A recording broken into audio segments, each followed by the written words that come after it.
일제강점기에서 독립하고 대한민국이 자주국가로 현재까지 얼마나 많은 발전을 이뤘습니까? 그런데 나라의 근간이 되는 이런 역사 문제가 아직까지 바로잡히지 않았다고? 그게 말이 돼? 정말 아쉽게도 그게 사실입니다. 제가 몇 가지 핵심적인 문제를 짚어서 말씀을 드릴게요.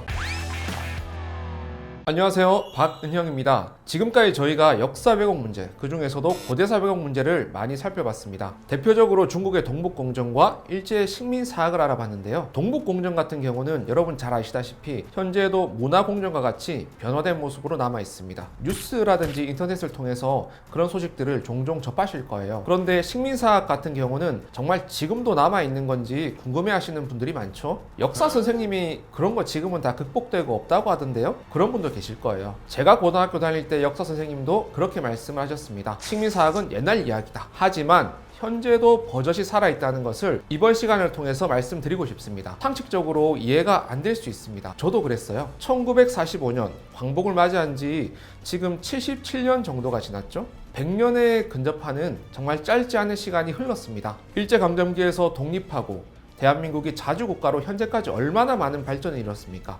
정치, 경제, 문화 각 분야에서 세계에서 지금은 알아주는 국가가 되었죠. 그런데 나라의 근간이 되는 이런 역사 문제가 아직까지 바로잡히지 않았다고? 그게 말이 돼? 정말 아쉽게도 그게 사실입니다. 제가 몇 가지 핵심적인 문제를 짚어서 말씀을 드릴게요. 먼저 일본 교과서에 대해서 말씀드리지 않을 수가 없습니다. 일본 교과서에서 어떻게 가르치고 있는지 대부분 잘 모르실 거예요. 일본 하면 떠오르는 대표적인 게 독도는 일본 땅이죠. 오래전부터 그렇게 언론 플레이를 하고 국제 분쟁화 시키고 수십 년간 그렇게 해왔습니다. 하지만 재작년부터는 아예 교과서에서 그렇게 가르칩니다. 교과서에서 가르친다는 것은 지금 당장보다도 미래 세대 전체에게 그렇게 인식하게 만드는 거죠. 그러면 수십 년 후 일본의 어린이 청소년들이 커서 일본을 이끌어가게 되었을 때 어떻게 되겠습니까? 이게 정말 무서운 거거든요. 거기서 끝이 아닙니다. 일본이 정말 오래전부터 했던, 그리고 지금도 하고 싶은 말을 드디어 교과서에 실었습니다. 바로 임나 일본부설이죠. 고대 한반도의 남쪽은 임나였다. 일본이 다스렸다. 역사적으로는 사실상 가야가 임나라고 주장하는 것입니다. 임나 일본부설은 사실 일본에서도 제대로 인정 못 받는 너무나도 과도한 역사 왜곡이었거든요. 하지만 지금은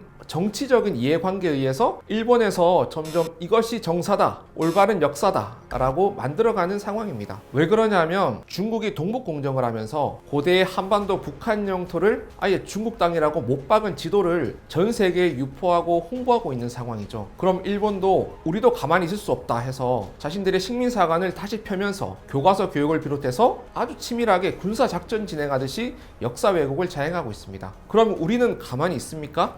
네, 가만히 있습니다.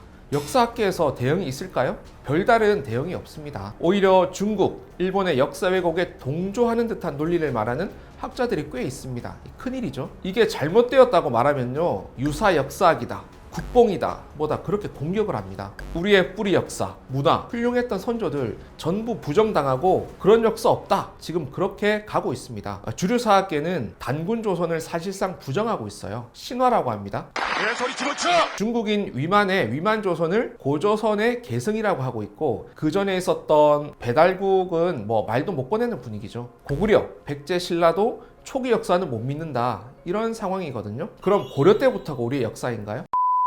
우리가 배우는 교과서에도 문제가 꽤 있는데요. 이거는 다른 영상에서 배울 수 있기 때문에 여기서는 넘어가도록 하겠습니다. 자, 한중일 역사 전쟁이 붙었는데요. 지금 상황이 어떠냐면 중국과 일본이 중구장에서 쳐들어오는데 우리는 총도 못 들고 그냥 당하고만 있는 그런 모습입니다. 이 비유가 아마 과장이 아닐 겁니다. 대한사랑에서 왜 이렇게 목이 터지도록 역사 광복이라는 단어를 외치는지 여러분 이해가 가시나요? 이런 현실을 우리는 어떻게 받아들이고 극복을 해나가야 할까요? 여러분 기억하세요. 일제의 식민사학은 아직도 살아있다. 일본은 교과서에서 자국의 어린이, 청소년들에게 잘못된 역사를 가르치고 있다. 우리는 제대로 된 대응을 못하고 있으며 우리 스스로도 아직 식민사학을 극복하지 못하고 있다. 감사합니다.